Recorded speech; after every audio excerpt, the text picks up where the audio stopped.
if I asked you to do g of f of x, okay, that means you take f of x and you plug it into g. So that's g of 1 over x. So if I go to g and plug that in, I would have 1 over x minus 2. So that's kind of what we were doing yesterday with composing these. Now we didn't do any that were maybe this ugly. Can we have fractions within fractions? No. The quick way to get rid of this is to realize you have an x on the bottom. So I'm just going to multiply top and bottom of this by x. So if I do that, 1 times x is x. 1 over x times x is 1 minus 2x. Okay, so this is what we would get if we actually compose these things. Now, if you just looked right here for your answer, for the domain, you would see that x can't be 1/2, right? So if you just look at the very end, you just see this one fraction, we know the bottom can't be 0, you would tell me that x can't be 1/2. Now what if I backed up and said, I want you to find g of f of 0. Okay, so if you just put them together and look at the end, we know x couldn't be 1/2. If I ask for f of 0, can you plug a 0 into f? No. It tells me undefined right there at the beginning, so I can't get an answer. So with these compositions, you can't just look at the final answer to get your domain. We also can't just look at these two to get the domain. Because this one would tell me that x can't be 2, wouldn't it? But if I said g of f of 2, can you put a 2 into f? Yeah, and then we get 1/2, and can you plug a 1/2 in down here? Yes. So for these compositions, I've taught this a lot of different ways. I think the easiest way to get the domain is to look 2 places. We are going to look at the domain of the inside function and the domain of the final answer. Okay, so we'll look at the very inside and the final answer, put those 2 together. So on this particular problem, we would find that x couldn't be 0 or 1/2. Any other number would work. So that is all we are working with today. We're going to compose some functions for practice with that, and then we're going to talk about domains. I have lots of examples of this. You guys just have to let me know when you think you've got it. Okay, so we'll do as many or as few as you guys need today. I would like to start with this problem.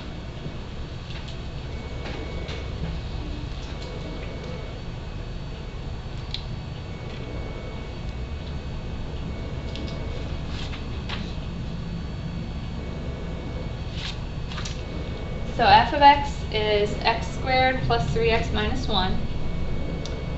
G of x is 2x plus 3. Since we're going ahead and finding the domains, we'll compose them anyway for practice and then get our domain. So f composed with g. That means f of g of x.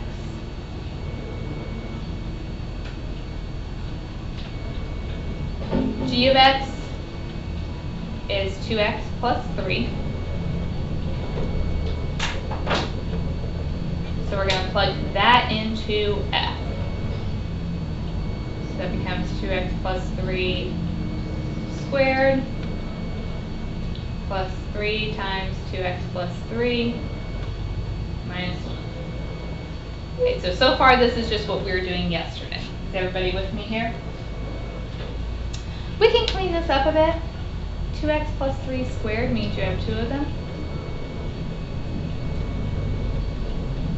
So if you FOIL that, you get 4x squared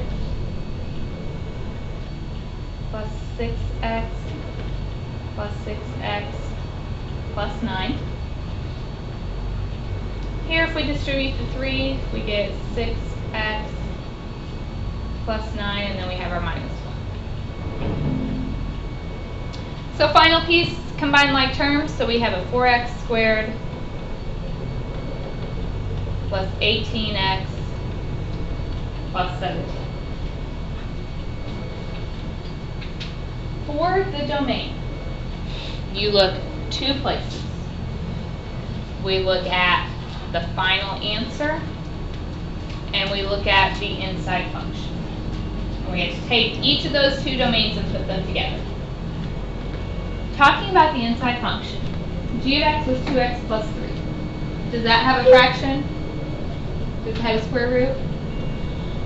Thank you. So what's your domain of that piece? Negative infinity, positive infinity. Looking at the end, do I have a fraction? Do I have a square root? So its domain is negative infinity, positive infinity.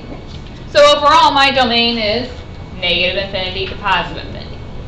That's always going to be the case. If they're both polynomials to begin with, your domain is just going to be negative infinity to positive infinity.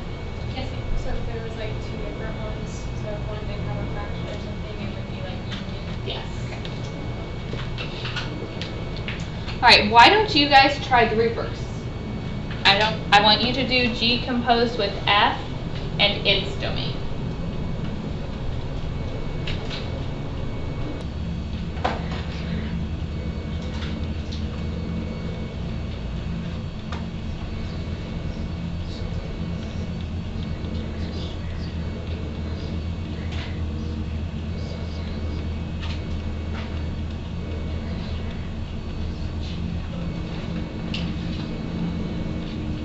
Start out G composed with F, plugging F into G.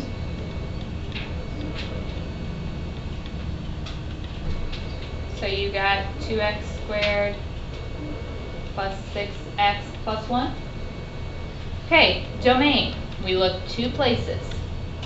The final answer and the inside. Do we have anything to worry about there? They're both polynomials, no fractions or radicals. So the domain is just negative infinity, positive infinity. All right, can we do one that's a little more interesting? You look very confident, isn't it? A little more interesting. Yeah, we don't want to be bored. I'm going to keep it interesting.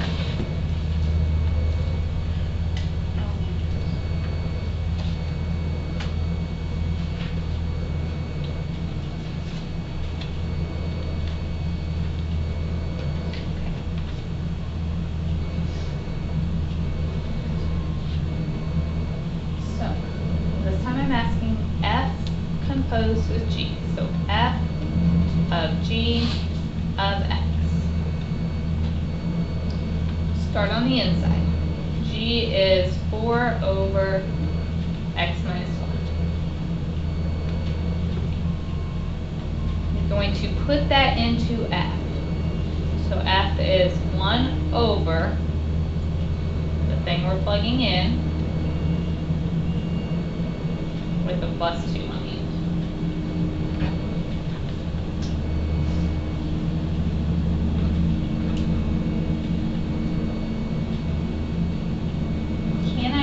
Like this?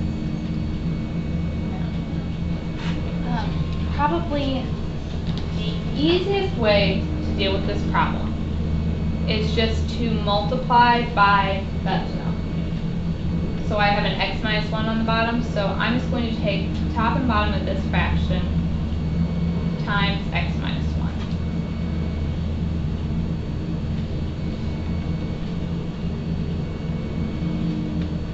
On the top, 1 times x minus 1 is x minus 1. On the bottom, 4 divided by x minus 1 times x minus 1, what happens there? They cancel, and we just get a 4. And then we have 2 times the x minus 1.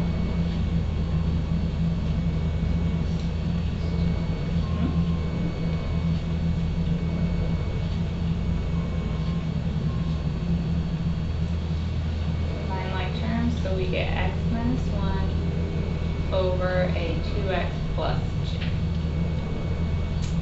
That's my composition. Now I need the domain. So we look 2 places. The final answer and the original inside piece. So for g of x, it was a fraction. In a fraction, you know the bottom can't be 0. So what can x not equal on this problem? Positive 1, right? Because it means x minus 1 can't be 0. If I look at this piece, I know that 2x plus 2 can't be 0. So 2x can't be negative 2. So x can't be negative 1. My rule, if it's just one value, you have to write the interval. More than one value that x can't equal, you can list them.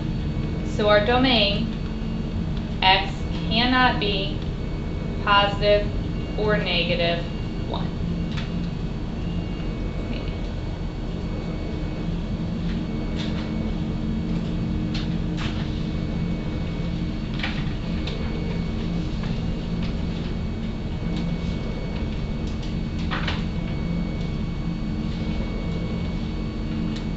Questions on that one? Is it wrong if I say x can't equal 1 comma negative 1? Nope, that's correct. Anything else? Do you guys want to try one? So I'll give you a few minutes. If you don't get all the way through, that's fine. Just get as far as you can, and then we'll talk about it together. You are doing, watch the directions, G composed with F on this one. G composed with F.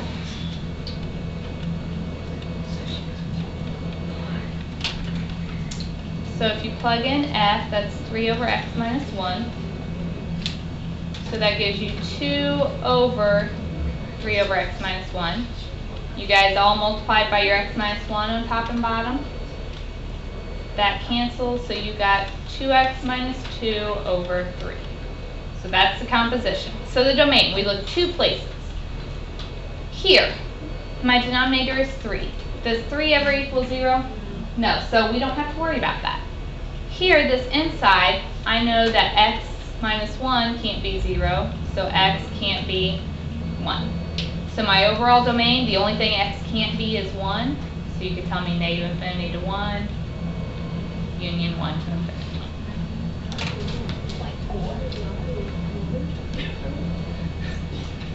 What? I'm just surprised I did it right. Yeah, me too. Good thing. Because 3 doesn't have, it says 3 can't be 0. Is that possible anyway for 3 to equal 0? No, so we don't have to worry about it. It's because this doesn't have an x with it. If there were an x on the denominator, then I would have to include something else. Yes. Anything else?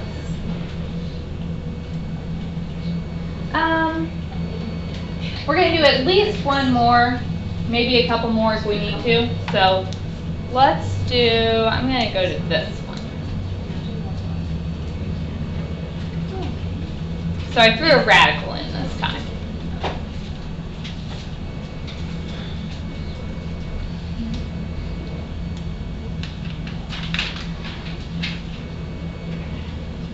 So F composed with G.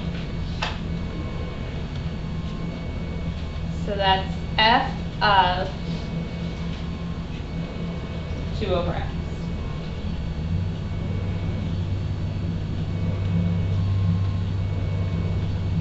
Okay. So if you go to F, you're replacing your x with a 2 over x.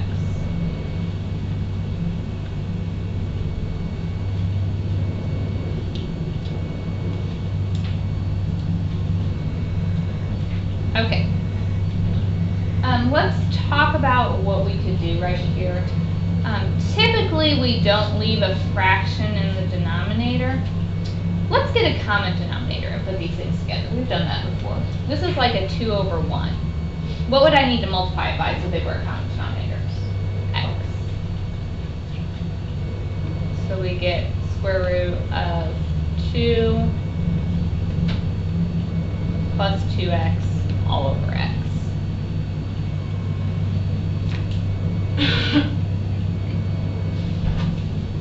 Okay. Lots of options on maybe how far you simplified it here. You know, we have talked about with radicals getting the radical off the bottom. So multiplying by the square root of x on top and bottom. So you get square root of 2x plus 2x squared all over x. That's probably the best answer. What I'm more concerned with than composing these things, this one kind of had an ugly composition, but what I'm really worried about here is can we find the domain? Okay, for the domain, we have to look 2 places. We look at this inside function, and then we look at our final answer, right? Let's do, these are equivalent. We could look at either one, so it doesn't really matter. Let's just say right here. So if I'm looking at this original inside function, 2 over x, what can x not equal here? 0. Okay, if I look at the very end, I still have an x on the bottom, so I still have the x can't be 0. But we also have a radical. And if you have a radical, you know the thing underneath has to be greater than or equal to 0, right? We will learn more about solving these. Let's use our graphing calculator to help solve this one.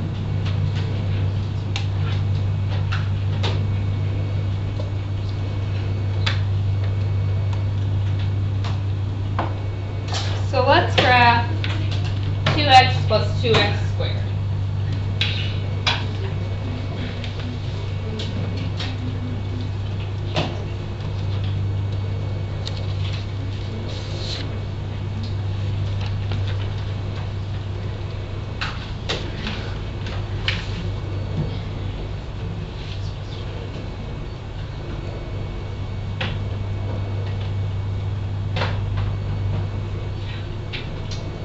So if you look at this graph, and you might have to zoom in a little bit, when I'm looking at it, if you zoom in, you see the graph looks like this. I wanted where it was greater than or equal to 0. So I want the place where it is above the x-axis. So I want those intervals. Okay, so for my final domain, this piece is coming from negative infinity, ending right here at -1, with a bracket, because we said it could equal 0. Union, this starts out going back up to 0. Can x equal 0 in this problem? No, so 0 has to have a parenthesis, comma, it's going to infinity.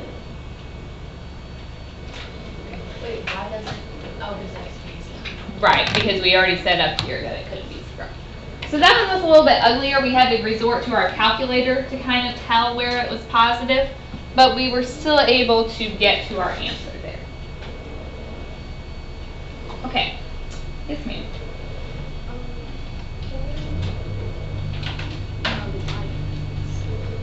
Yes. Okay, so we got to here. Since this is a quadratic, we can't just get the x by itself, so that's why I decided to look at the graph and tell when it was greater than 0, so that means above the x-axis. So when I graphed it, I saw this piece. This is when x is -1, and that's when x is 0, so that's when it equals. And so I wanted when it was above 0, so that's this section, which is coming from negative infinity and stopping at -1. And then again, this section, going from 0 to infinity. And I put a parenthesis on my 0 because we already said up here that x could not equal 0. Other questions?